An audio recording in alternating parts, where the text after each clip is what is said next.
It's been a year and a day since you've come to my mansion. You've told me that you'll never forget that day. I hope you know that my feelings are mutual. From that day, things have changed. You have made things easier for me. I remember finding you on the streets. You were shivering from the cold, cowering into the corner of the dumpsters. You were pleading for food with a voice that if I didn't stop to hear again, I would have missed. You were pleading for somebody. I went to you, crouched down and observed you. You didn't shy away from me, even if you didn't know my intentions. I thought you would be a fine subject with some work. That's all I saw you as at the time. Another subject.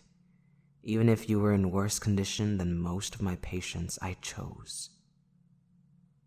There was something about you. Something I couldn't shake off. I asked you to come to my home. I promised you clothes and delicious meals. You came without hesitation, having nothing left to lose. You ate and ate to your heart's desires, having not had a warm meal in what seemed like ages. After you finished, I put you in a room with one of my other patients, while I attended to some other things. I didn't need you running off. There was no way out of the cell I put you in, but you did not resist me. The patient I left you with had a number of injuries. He should have died, but he recovered overnight due to your excellent treatment. You tended to him and the limited supplies that was available, even using the clothes off your back as bandages. You were exceptionally talented, and I couldn't let it go to waste. I knew there was something about you that I just couldn't let go, and you proved me right in that moment. You told me your name then. I remember finding it appropriate. It suited you.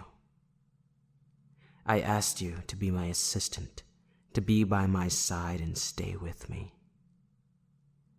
I did not wish to lose you. I asked you to entrust me with the rest of your life, and to my pleasure, you said yes. You were happier. Of course you were happier. You were alone and on the streets before I saved you. I made you feel needed and gave you love. And as long as you were needed, you would stay with me. That's what you told me. You told me you couldn't live without me. That you loved me.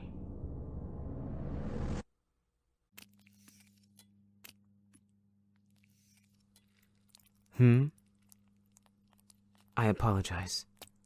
I was getting lost in thought. I was thinking of you.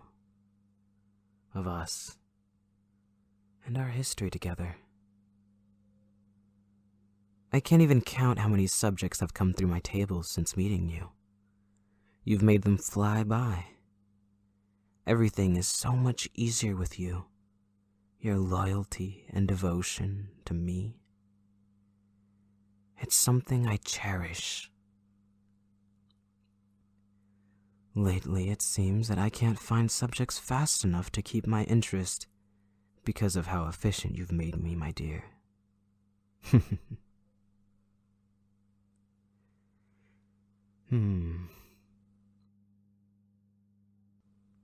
Oh, nothing.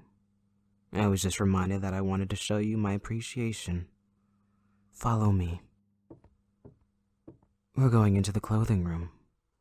I've seen you wander in here during a lull in our work.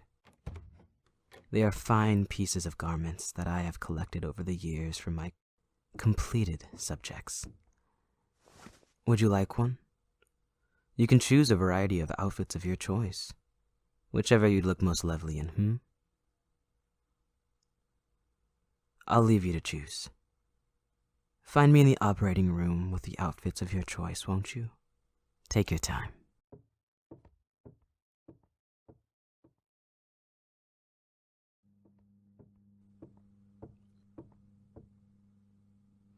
Ah, have you chosen? Let me see then.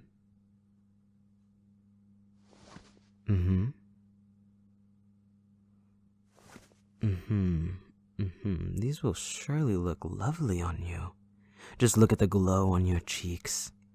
I'm pleased to have made you happy. If only there was a way to keep that natural glow on someone's cheeks, That surely would make a fine addition to my dolls. I wouldn't dare soil their skin with any beauty or paint products of any kind. But surely, perhaps, blood can be a proper stain. We'll surely have to test it, won't we? I see you've spotted my basket. While you were gone, I was getting hungry and thought to grab a few of our favorite items from the kitchen that was left over. Surely you don't mind sharing a meal with me, Especially since it's your favorite. Like I said, I want to show you my appreciation. Come sit.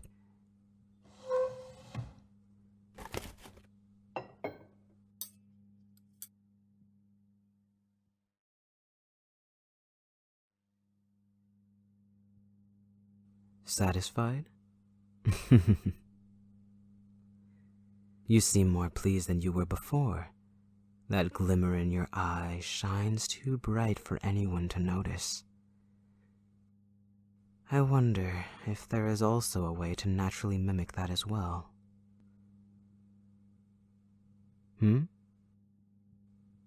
Quite observant of you, yes. I am wondering how to do a few new things to my dolls. You've inspired me to push to bring them more to life and beauty than they already are in their frozen state with your lively appearance around me. Come now. I've also adjusted a new table for our patients. I decided to try and double line it and give them more warmth. Having them shivering on the operating table due to the natural temperature of the room and the cold metal of the table did make the process a little irritating of trying to collect the parts I needed. Especially without anesthesia. But really, anesthesia just slows down the process along with any other additional sleeping or numbing ailments. I want to make sure I'm not tainting the natural body any more than I have to. Of course, you understand. Lay down now.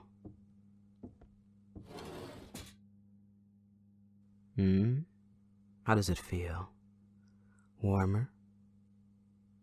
Good. I also adjusted the straps on the table, again adding another layer to the underside for comfortability. May I?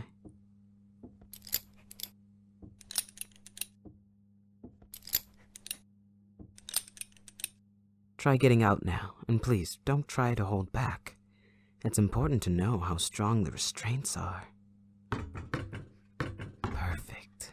Perfect. Shh. Now, let me work.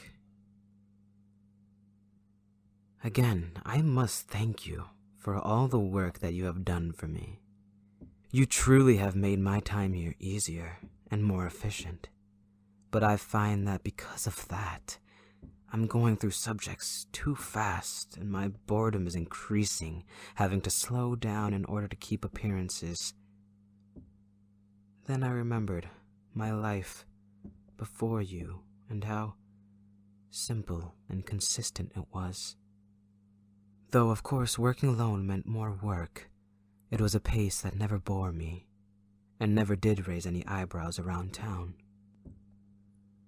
You understand, don't you? Of course you do. You always understand me.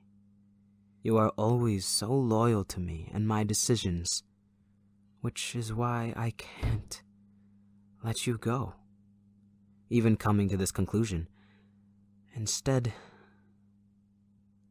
you will become my most prized doll. The most beautiful one of them all.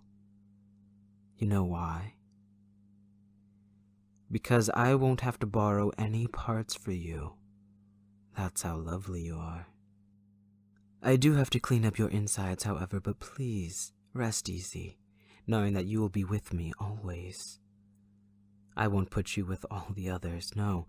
You'll sit in the operating room with me, in all the pretty clothing you've chosen for yourself. I'll talk to you often and smile at you much more than the others. You will be forever lovely as well, just like all the other dolls. Forever lovely. Forever mine. What more could you possibly ask for?